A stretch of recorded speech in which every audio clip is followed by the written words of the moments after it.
AITA for refusing to sell the heirloom ring to cover my brother's $286,000 mistake? I'm Scarlett, 34, and I'm the middle daughter in a family where being the responsible one somehow became a permanent obligation to absorb everyone else's emergencies. For most of my adult life, I thought that label was a compliment. I was the one who remembered birthdays without being reminded. I showed up early for Sunday dinners and stayed late to wipe down counters, wrap leftovers, and load a dishwasher that somehow everybody else stopped noticing the second dessert came out. If someone forgot a card, I had an extra. If mom needed somebody to pick up groceries on short notice, I did it. If a relative needed help understanding paperwork, I usually got the call. And then there was my older brother, Wesley.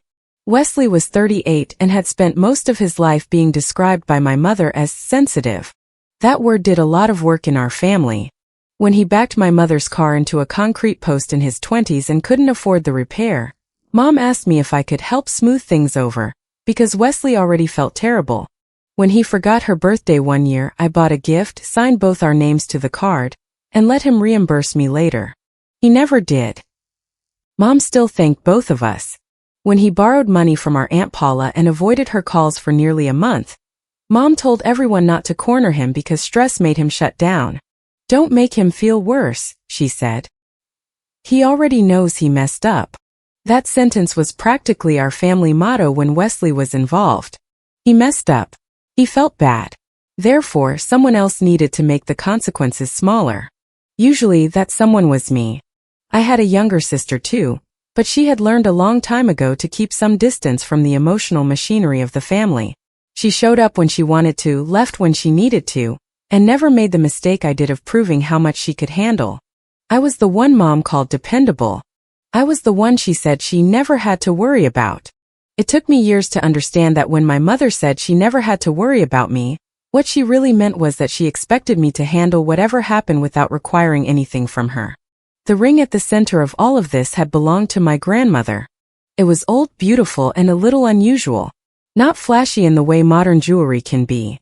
It had a heavy gold band, tiny engraving along the inside, and a stone that caught light in a way that made it look darker from some angles and almost warm from others. But the money was not what made it important to me. The ring was tied to memories I had of my grandmother before she got too frail to live independently. She was sharp, practical, and not especially sentimental in the way my mother was. She didn't talk about family unity or keeping the peace. If she thought you were acting stupid, she told you. If you asked her for advice, you got advice, not comfort. In her last few years, I spent a lot of time helping her with ordinary things. I brought groceries. I sorted mail. I sat with her during appointments. I wrote down questions she wanted to ask because she hated forgetting details in front of doctors or lawyers. I helped her organize receipts at the dining table, while she complained that every company in America wanted a password with 3 symbols and a blood sacrifice. Those weren't dramatic years. They were repetitive. Soup, laundry, pharmacy runs, old game shows playing too loudly from the living room, her asking me to move a lamp 6 inches and then deciding she liked it better where it had been. I didn't do those things for an inheritance. Most of the time, I didn't think about inheritance at all. One afternoon in 2014, she told me she wanted to take care of one item before people start acting foolish. That was how she introduced the ring. She had an attorney prepare a notarized transfer assigning it directly to me. It was listed separately in the inventory tied to her safe deposit box, and she kept copies of the paperwork with her legal records. I remember asking her why she was doing it then. She looked at me for a long second and said, "Because people get strangely creative when money is involved." Then she handed me a small note written in her cramped handwriting. It said, "This is not a reward. It is a responsibility. Keep it with someone who understands the difference between value and price." At the time, I thought she was being dramatic. I understand it now. After the transfer was completed, the ring stayed secured with the rest of her valuables. I didn't wear it. I didn't post pictures of it. I never brought it up at family dinners. My grandmother had made the ownership clear, and I figured that was enough. That was my first mistake. Not legally. Emotionally. I had assumed paperwork would prevent people from pretending they had a moral claim to something they did not own. My grandmother passed away years later, and the family spent the first few weeks doing what families do after a death. Bringing food nobody was hungry for, arguing quietly about small things, remembering stories differently, losing track of documents, finding documents we thought were lost, and saying she would have wanted far too often. Julian, the attorney handling the estate, had known my grandmother for years. He was about 50, careful with his language, almost irritatingly neutral, and impossible to bait into family drama. That turned out to be useful. The probate process itself was not especially complicated. There were personal effects, some accounts, sentimental items, and the usual administrative details. Julian kept reminding everyone that property already transferred before my grandmother's death was not part of the estate. The ring was one of those items. I knew that. Julian knew that. And, as I later learned, so did my mother and Wesley. But I didn't know they knew. Not at first. The first major estate dinner happened on a Sunday. Mom liked using meals to make difficult conversations feel less difficult, as if baked pasta and pie could somehow prevent people from being dishonest. By the time Julian arrived, casserole was cooling on the counter, Paula was cutting slices of pie nobody had asked for, and half the family had paper plates bending under too much food. There were probate papers spread across one end of the dining table, and mugs of coffee getting cold beside them. For the first 20 minutes everything stayed calm. We talked about a couple of pieces of furniture. Paula wanted an old china serving bowl. My cousin Tessa asked about some photographs. Julian answered questions, made notes, and kept sentimental property separate from estate property. At one point he said, "Just to keep the categories clear, some items were transferred prior to death and are not estate assets. We'll handle those separately if documentation is needed." Wesley looked down at his plate when he said it. I noticed it, but I didn't think much of it. Then Mom cleared her throat. That sound still bothers me. My mother had a specific throat-clearing noise she made before saying something she had already rehearsed in her head. She put her fork down and rested one hand on Wesley's shoulder. "There's another situation we need to talk about as a family." Wesley gave a small exhale and stared at the table. Immediately, I knew this was not about probate. Mom continued. "Wesley has been going through something financially, and he's been ashamed to say anything." Paula's face changed first. "What happened?" Wesley rubbed both hands over his face before answering. "I made one bad call," he said. "I trusted someone I shouldn't have." He explained that he had put money into an investment opportunity through a business contact. At least that was how he described it. The more he talked, the less accidental it sounded. There had been borrowed money, short-term financing, personal guarantees, additional cash put in after early losses because he believed the project was about to turn. Then another round of money because pulling out would have meant admitting the earlier money was gone. By the time everything collapsed, Wesley was facing roughly $286,000 in debt and obligations. The number made the table go silent. Tessa stopped chewing. Paula slowly put down her glass. I asked, $286,000? Wesley's jaw tightened. "I know how it sounds. It sounds like $286,000. Mom shot me a warning look. "Scarlett." I said nothing else. Wesley leaned back. "I didn't steal anything. I didn't gamble it away. I made an investment. It failed." Julian stayed quiet. That alone should have told me something. Mom squeezed Wesley's shoulder. "He has people demanding payment. He has deadlines. He could lose everything." I asked, "What does this have to do with Grandma's estate?" Mom looked at me. And suddenly I understood that everyone else at the table already knew what was coming except me. She folded her hands together. "The ring." I stared at her.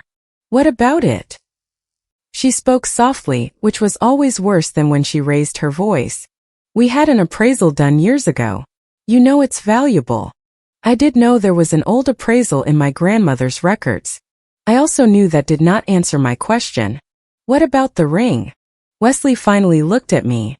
"If we sell it, it would cover enough of the immediate debt to stop this from getting worse." I actually thought I had misheard him. "Sell it." Mom jumped in before I could say anything else. "Family comes before jewelry." There it was.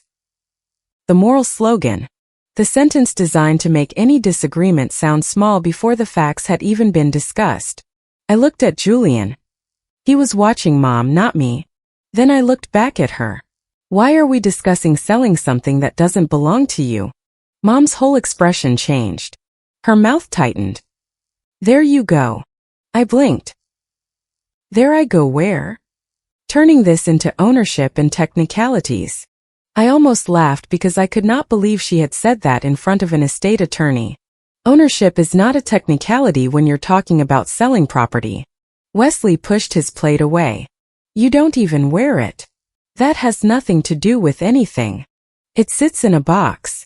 So what is the point? He asked. You don't use it. You don't need the money. I do. There were several ways I could have answered that. Instead I asked, do you hear yourself? Mom leaned forward. Scarlett, you've always been able to take care of yourself. Wesley is in trouble. I understand that. No, I don't think you do. Her voice got thicker. You never needed this family like he does. That line landed harder than I expected. Not because it was surprising, because it finally said out loud what had always been implied. I didn't need support, therefore I owed support. Wesley needed support, therefore the family owed him access to whatever might save him. I kept my voice level. And because I don't need to be rescued, I'm supposed to give up something Grandma legally gave me? Paula looked between us. Legally? Mom's eyes flicked toward her. Wesley spoke quickly. It's still a family heirloom. That doesn't change ownership.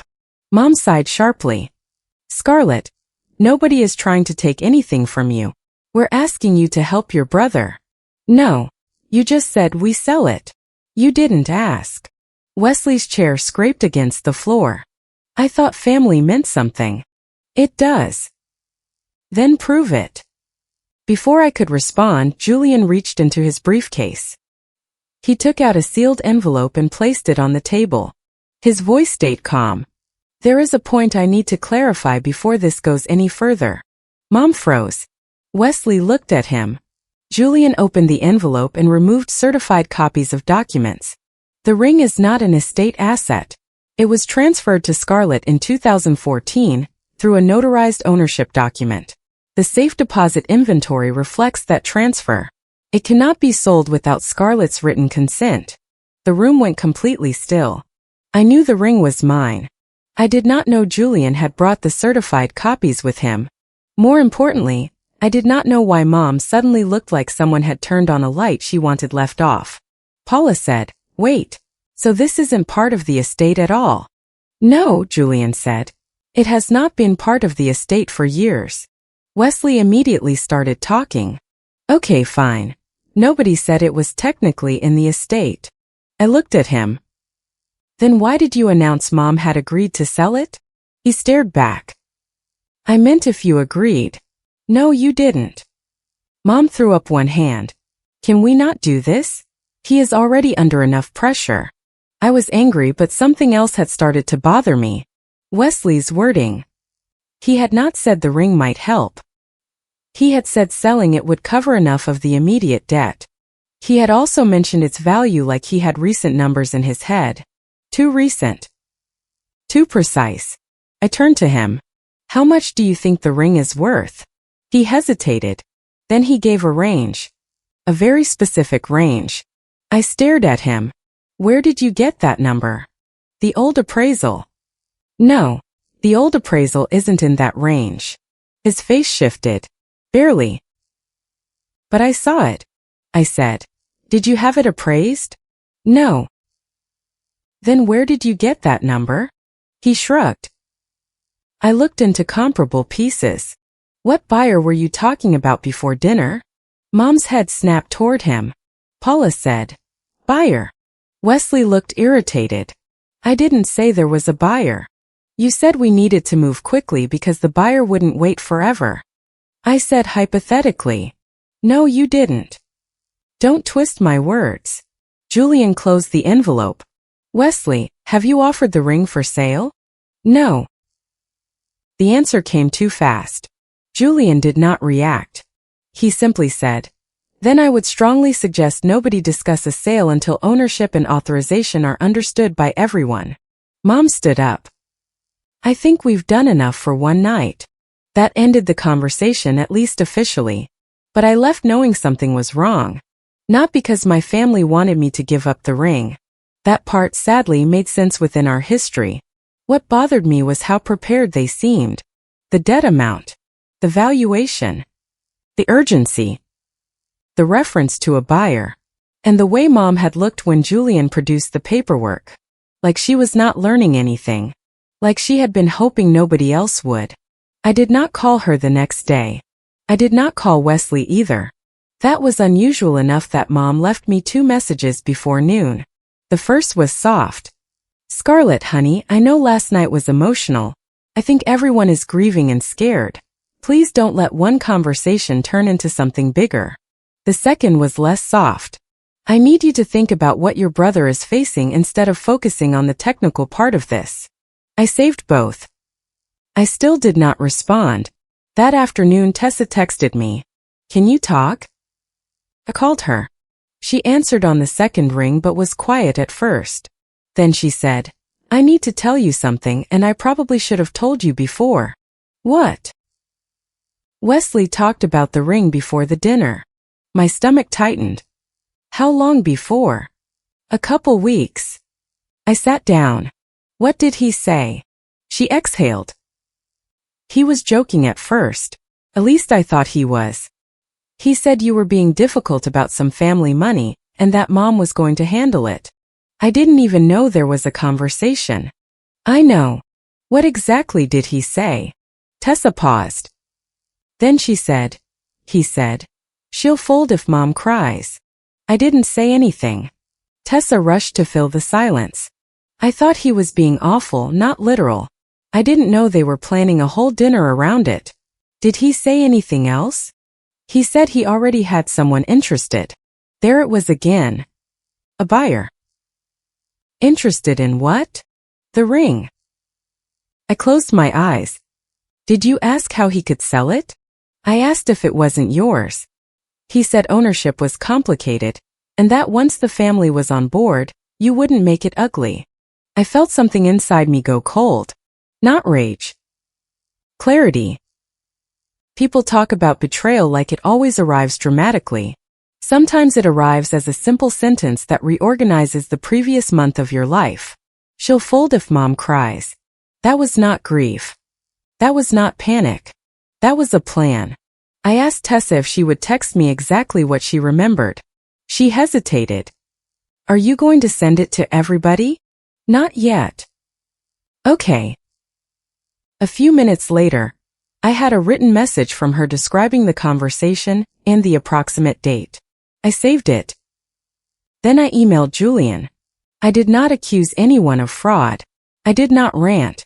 I did not tell him my family was insane. I wrote that I wanted written confirmation of the ring's ownership status and copies of every document related to the transfer, inventory, and any appraisal requests connected to the estate records. He replied the next morning. His email was brief. Scarlett, the ring is not an estate asset. Ownership was transferred to you in 2014. No sale, transfer, pledge, or collateral arrangement can be authorized by the estate or any family member without your written consent. He attached certified copies of the notarized transfer and the safe deposit inventory. Then there was one extra sentence. I have also located a recent appraisal-related request that may be relevant. Please call me when convenient. I called immediately. Julian answered in the same steady voice he used for everything. He explained that someone had contacted the appraiser associated with the older estate records and requested updated valuation information on the ring. The request was made under Wesley's name. I felt my jaw tighten. When? He gave me the date. It was before the first dinner. Did he have the ring? No. Then how was it appraised? It appears he used the old records, photographs, measurements, and prior appraisal information to request an updated estimate. It was not a physical inspection of the ring. Was he told he didn't own it? Julian paused. He was told that the appraiser could provide valuation information, But valuation does not establish title. Did he know I owned it? I cannot speak to what he believed personally. I can tell you that the ownership transfer appears in the same record set he referenced. That was Julian's way of saying yes without saying yes. He then forwarded me a copy of the appraisal receipt. Wesley's name was right there. So was the date. I asked Julian if there had been any other inquiries. He said he would check his records and contact the prior appraiser. Later that afternoon he sent another email.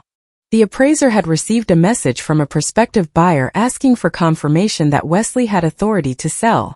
Wesley did not. The buyer's name had been redacted from the copy Julian sent me, but one quoted message from Wesley was included. My sister is the only obstacle, but that will be handled after the family meeting. I read it 3 times. Not because I didn't understand it. Because I did. My brother had tried to create a transaction around property he knew was mine. He had apparently expected that once enough relatives were sitting around a table looking disappointed in me, I would sign whatever he put in front of me. And then Mom left the voicemail that removed the last piece of doubt. It came just after 7 that evening. I was washing a mug when my phone rang. I saw her name and let it go to voicemail. Her message started sweet. "Scarlett, honey, please call me. I hate this distance between us." Then her voice hardened. "I don't understand why you insist on making everything so difficult. Wesley is desperate. Nobody is saying the ring was never given to you. We know you have to sign it over. That's what I'm asking you to do. Just sign it over and stop making this about you." I stood in my kitchen and listened twice. "Nobody is saying the ring was never given to you. We know you have to sign it over." That was it. She knew. She had known before the dinner. She had sat at that table, looked me in the face, told the family that I was choosing jewelry over my brother, and let them believe she had some right to dispose of the ring. Wesley had known too. This was no misunderstanding. They had not been hoping I would generously offer to help. They had been setting up social pressure to force consent. That distinction mattered to me more than anything else. I saved the voicemail. Then I stopped answering phone calls about the estate entirely. When Mom called again, I texted one sentence. "Please put anything related to property, money, or the estate in writing." She responded almost immediately. "Really?" Then, "You're treating us like strangers." I did not answer. Wesley called 4 times over 2 days. On the 5th call, he left a message. "You're seriously going to turn this into some legal battle over a ring? I made one mistake. That doesn't make me a criminal." I saved that one too. Then I did something I should have done years earlier. I stopped arguing with the emotional version of the story and built a factual one. I made a timeline. 2014. Notarized transfer of the ring to me. 2014. Safe deposit inventory listing the ring separately under my ownership. Years later. Older appraisal retained for insurance and record purposes. Before the family dinner. Wesley requests updated valuation information. Before the family dinner. Wesley communicates with a potential buyer. Before the family dinner. Wesley tells Tessa I will fold if Mom cries. At the dinner. Mom presents the sale as a family decision and frames refusal as disloyalty. After the dinner. Mom admits in voicemail that they know I must sign the ring over. I kept the language dry. No adjectives. No betrayal. No manipulation. No golden child. Just dates, documents, and statements. I emailed the timeline to Julian first and asked him to confirm that I had not misrepresented the legal facts. He replied with a few corrections in wording. He suggested I avoid saying Wesley had committed fraud because no completed sale had occurred. Instead, he wrote, I could accurately state that Wesley had offered or represented property as available for sale despite lacking ownership authority. That was more precise anyway. Then Mom invited everyone to another dinner. Her message said, "We need to clear the air as a family. No lawyers, no accusations, just honesty." I almost declined. Then I found out Paula and 2 other relatives had been considering lending Wesley money. Not small amounts. Mom had been telling people that Wesley's situation would be resolved if I would stop holding up the ring. That meant my silence was still being used against me. so I agreed to go. But I told Julian about the dinner. He said he would attend only if estate matters were going to be discussed, because otherwise he did not want to insert himself into a family dispute. I forwarded him Mom's message. Then I forwarded another message she had sent Paula saying the dinner was specifically about getting Scarlett to cooperate with the estate solution. Julian replied, "In that case, I will attend for the limited purpose of correcting statements about estate ownership." That was exactly what I wanted. Not a hero. Not a dramatic rescue. Just one person in the room who could say, calmly and professionally, when someone lied about the legal facts.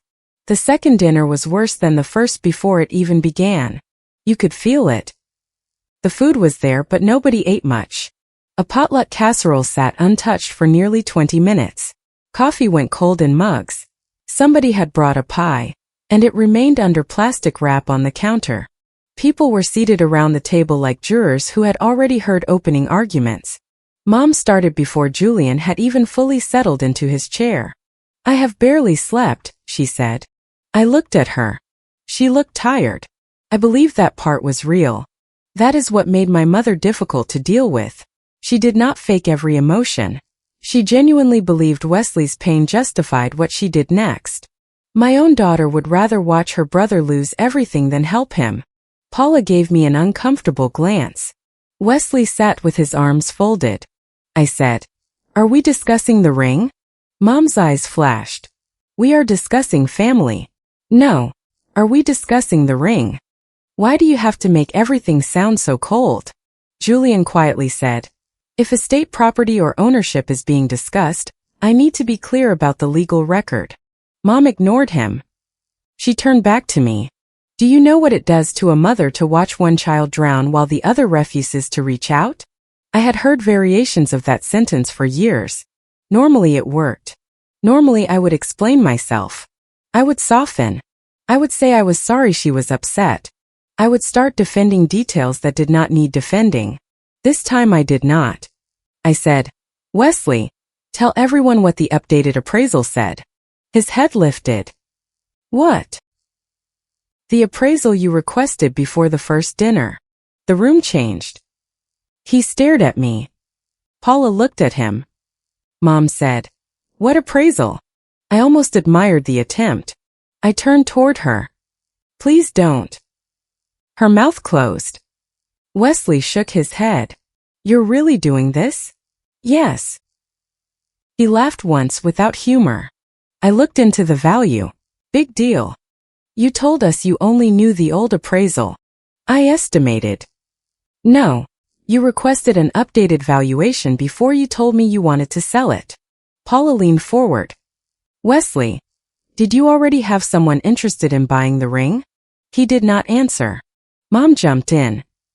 "This is exactly what I was afraid of. Scarlett is trying to humiliate him over a financial mistake." I reached into my bag and took out the sealed envelope Julian had prepared. Not a folder. Not some theatrical binder. Just an envelope with certified copies and printed records. I set it on the table. "You all heard the version where I'm greedy," I said. "Now hear the version where he tried to sell something he knew wasn't his." Nobody spoke. I opened the envelope. I put the notarized transfer on the table first. Then the safe deposit inventory. Then Julian's written confirmation that the ring had not been an estate asset since 2014. Then the recent appraisal receipt under Wesley's name. Then the printed message provided through the appraiser. My sister is the only obstacle, but that will be handled after the family meeting. Tessa was sitting 3 seats down from me. Her face had gone pale. I looked at Wesley. "Did you send that?" He stared at the paper. "Context matters." "Then explain the context." "You were making everything difficult. I didn't even know you wanted the ring yet. You knew I was having problems." "No, I knew nothing about your debt until you announced it at dinner." Mom said, "Scarlett, this has gone far enough." I turned to her. No, it hadn't gone far enough the first time. That was the problem. Wesley slammed his palm down lightly on the table, not hard enough to knock anything over but enough to make everyone flinch. "I made one mistake and she wants to watch me drown." Paula looked at me. She still looked conflicted. Would it kill you to help your brother this one time? I understood why she asked. She had spent decades hearing the same family story I had. Wesley was fragile. I was capable. So I answered her without getting angry. This is not one time. She opened her mouth, but I kept going. When he damaged Mom's car, I helped pay. When he forgot her birthday, I covered for him. When he borrowed money and disappeared, I was told not to embarrass him. Every emergency becomes a reason somebody else should absorb the consequence. Wesley scoffed. Oh my God. I pointed to the documents. But even if this were the first time, that would not change what happened here. He contacted a buyer before he had my consent. He requested a valuation before I knew about any sale. He told Tessa I would fold if Mom cried. And Mom knew the ring was legally mine before she told all of you I was selfish for refusing to sell it. Mom went still. Tessa looked at her. Then Paula did too. Paula asked quietly, Carol, did you know? Mom said nothing. Paula repeated it. Did you know the ring belonged to Scarlett before that first dinner? Mom looked down at her coffee. She did not answer. That silence did more than any confession could have. Because my mother always had words. She had words for Wesley's mistakes. Words for my boundaries. Words for why everybody needed to understand, forgive, soften, wait, help, give, rescue.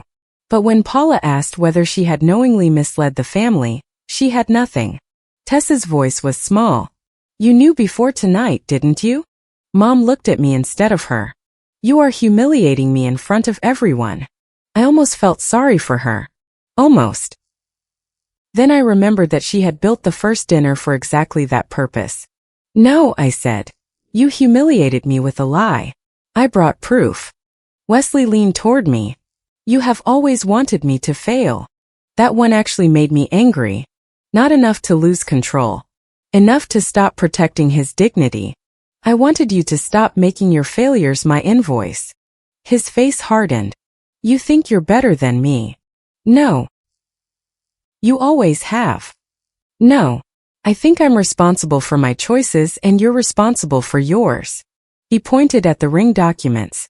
You don't even care about that thing. That is not your decision.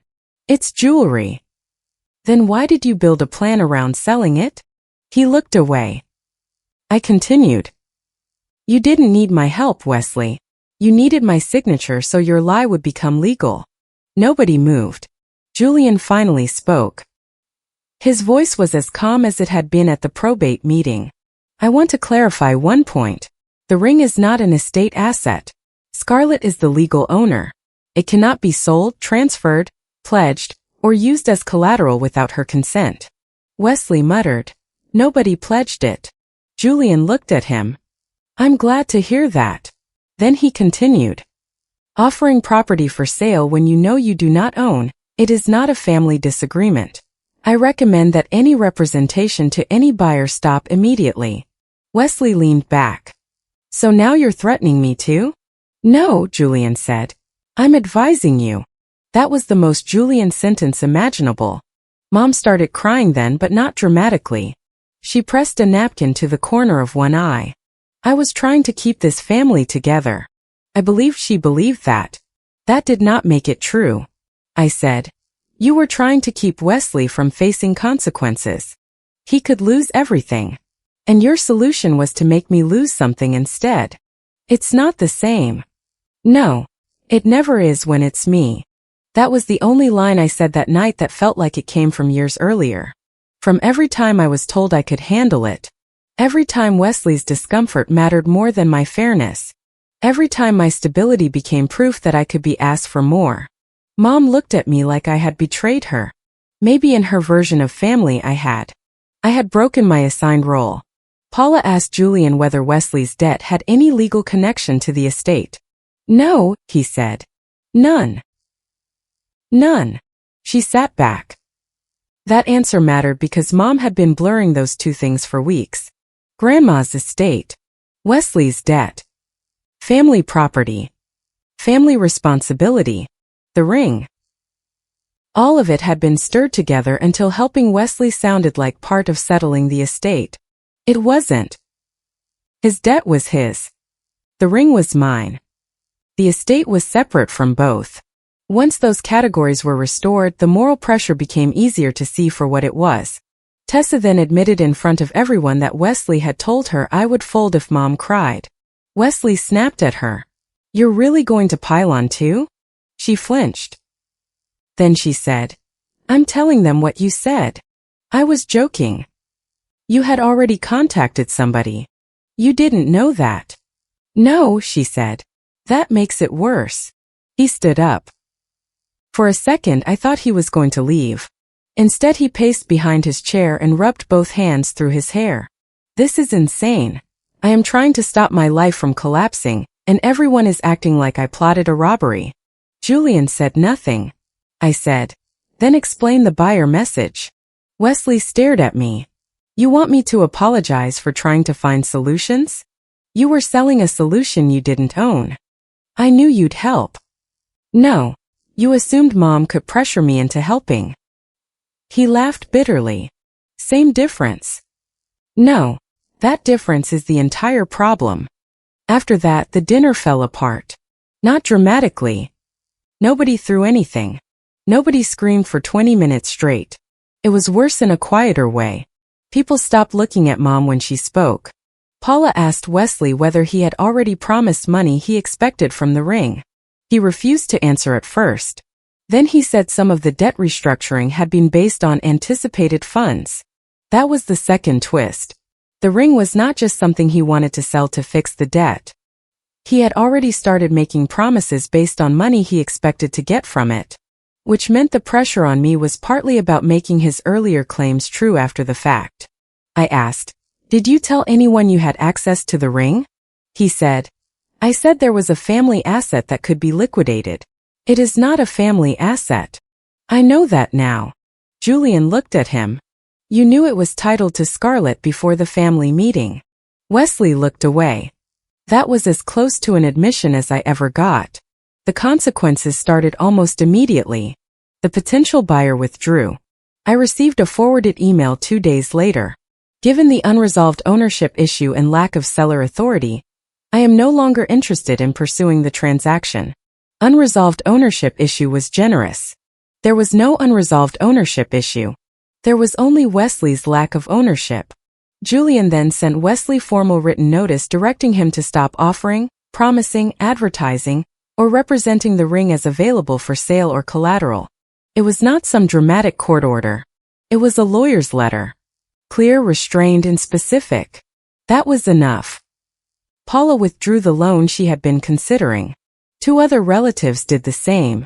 Not because I told them to, because they realized Wesley had not been honest about how he planned to repay them. One of them called me and said, "He made it sound like the ring sale was basically done." That made my stomach turn. He had built a financial ladder out of my consent before asking for it.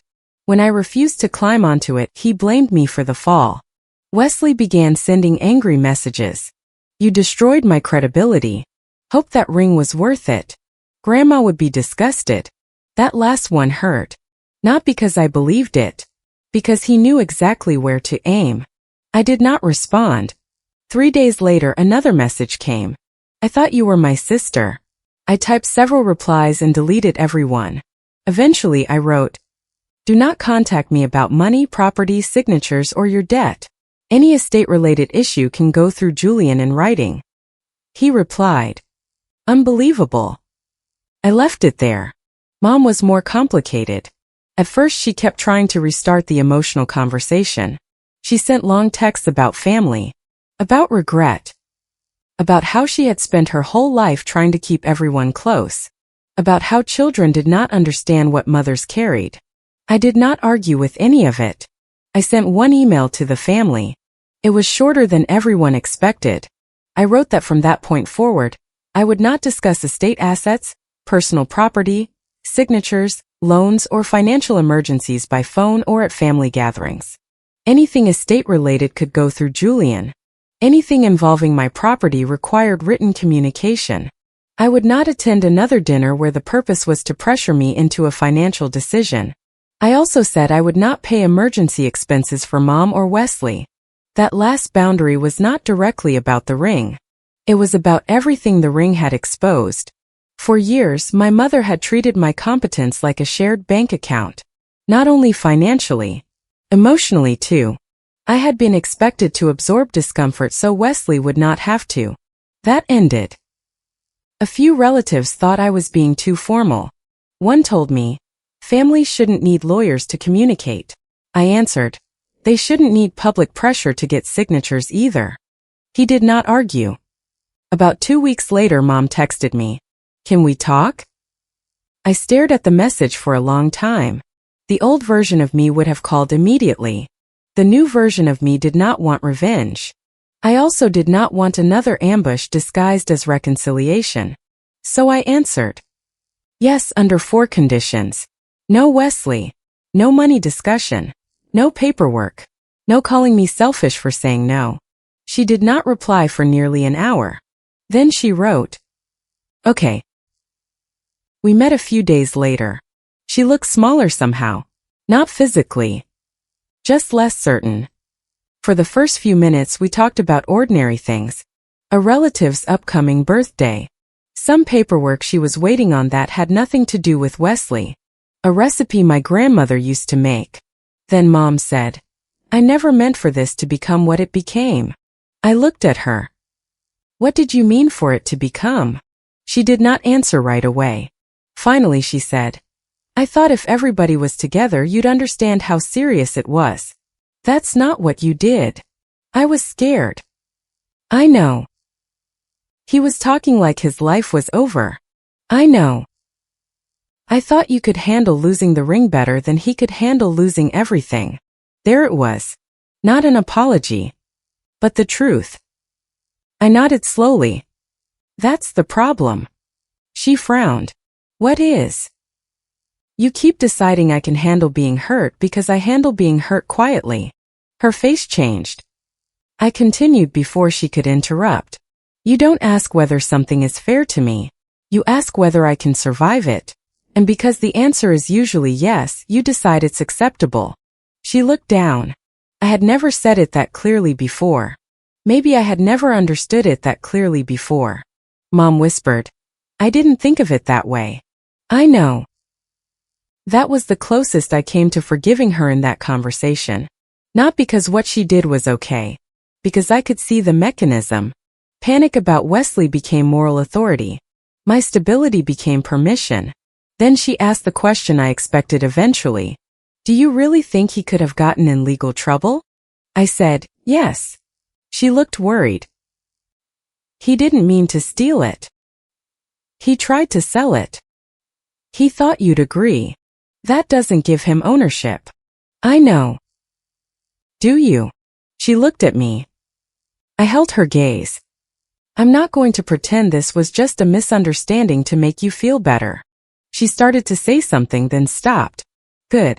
For once, I did not rescue the silence. Before we left, I told her one more thing. I'll meet you as your daughter. I will not meet you as Wesley's bailout plan. She closed her eyes briefly. Then nodded. That has been our relationship ever since. Not repaired. Not destroyed. Different. More limited. More honest. Wesley and I have barely spoken. He eventually had to negotiate his debt without the ring, without my signature, and without the relatives who had been prepared to lend him money based on a sale that was never his to make. From what I heard, he had to sell some of his own assets, restructure part of what he owed, and accept terms he had been trying to avoid. He blamed me for that too. I stopped caring. Not because I wanted him ruined. Because his consequences were never mine to erase. Julian completed the estate work without further incidents. Every meaningful communication happened in writing. No more dinners where legal ownership was treated like a personality flaw. No more family decisions about things the family did not own. As for the ring, I secured the original transfer document, the safe deposit inventory, the appraisal records, my grandmother's note, and copies of every relevant communication. For a long time I still did not wear it. Then one Sunday, months after everything happened, I took it out. I read my grandmother's note again. This is not a reward. It is a responsibility. For the first time, I understood that she was not talking about protecting jewelry. She was talking about judgment. About recognizing when sentiment is being used to erase ownership. About understanding that something can belong to a family's history without belonging to every family member's emergency. I put the ring on. Felt strange at first. Heavier than I remembered. I wore it through breakfast, errands, and an ordinary afternoon. Nobody applauded. Nobody saw it and gasped. Nothing dramatic happened. That was what I liked about it. The ring did not feel like a victory trophy. It felt like proof that at least one person in my family had understood something I took years to learn. Being strong does not mean volunteering to be used.